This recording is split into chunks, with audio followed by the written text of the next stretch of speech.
Tanya kepada analis politik yang tiap hari ada di media. Aku murni hukumnya, Bang. Aku nggak mau ngosip. Ya.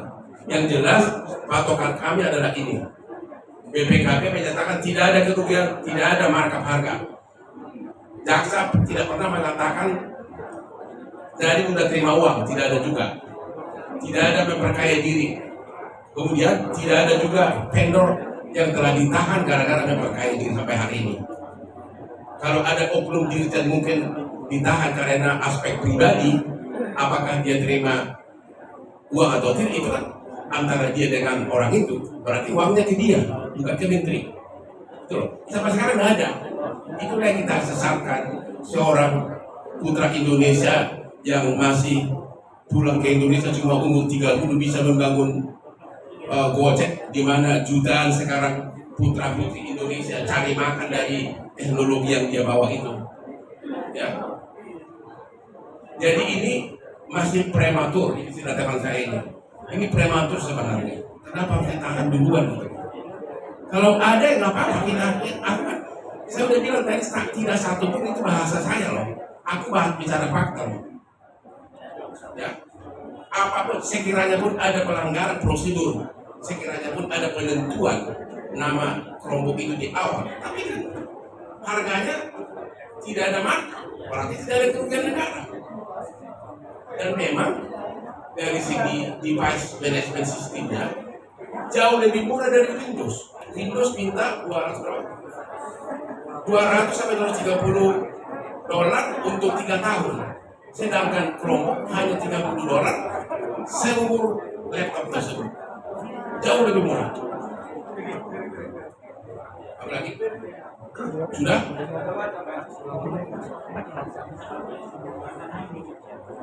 Kenapa?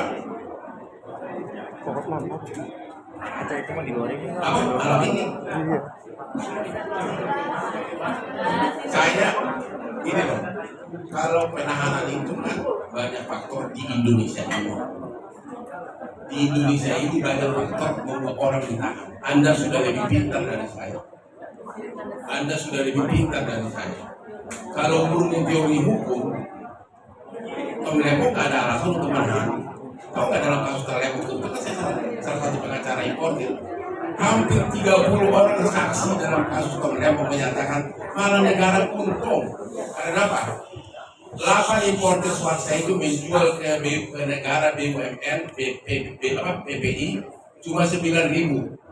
Seorang Irjen Pol, saya menjadi Inkopol atau Inkopol ya?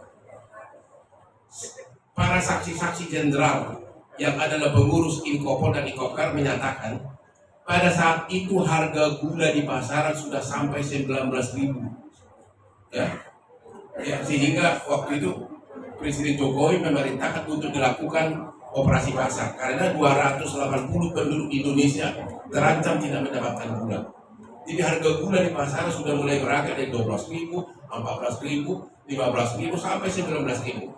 Datanglah Tom Lepong, ditugaskanlah 8 ini diimport dari luar.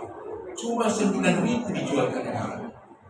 Makanya semua direksi menyatakan negara untung. Bukan hanya negaranya, rakyat Indonesia 280 juta untung. Sampai sekarang 8 importer swasta masih ditahan. Padahal Kepres Abolisi menyatakan semua proses hukum dan akibat hukumnya ditiadakan. Akibat hukumnya apa? Dituduh memperkaya 8 importer swasta. Tapi Kepres sudah menyatakan ditiadakan. Kenapa masih diadili? Padahal menurut KUHP kejaksaan berhak mencabut surat dakwaan.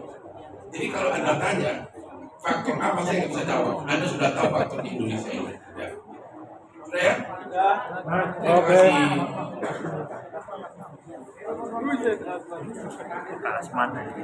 Oh.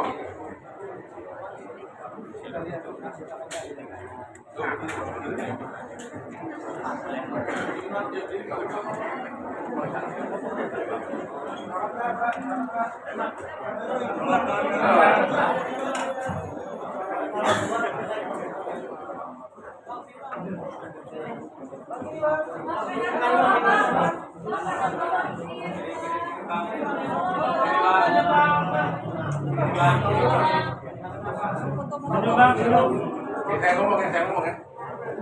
Inilah hasil audit BPKP yang mewakili negara untuk tahun 2020, 2021, dan 2022 terkait dengan pengadaan laptop Chromebook ya, di mana kesimpulan dari BPKP disebutkan di sini tidak ada faktor signifikan dalam penentuan harga.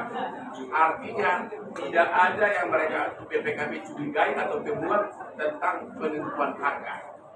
Kalau dipakai bahasa awam itu sama saja tidak ada markup. Ini hasil audit dari BPKP untuk periode 2020, 2021 dan pengadaan 2022. Kalau diterjemahkan dalam bahasa hukum, kalau tidak ada markup berarti tidak ada korupsi. Berarti tidak ada kerugian negara dari harga laptop tersebut yang katanya 1,1 triliun. Terima kasih. Makasih Bang.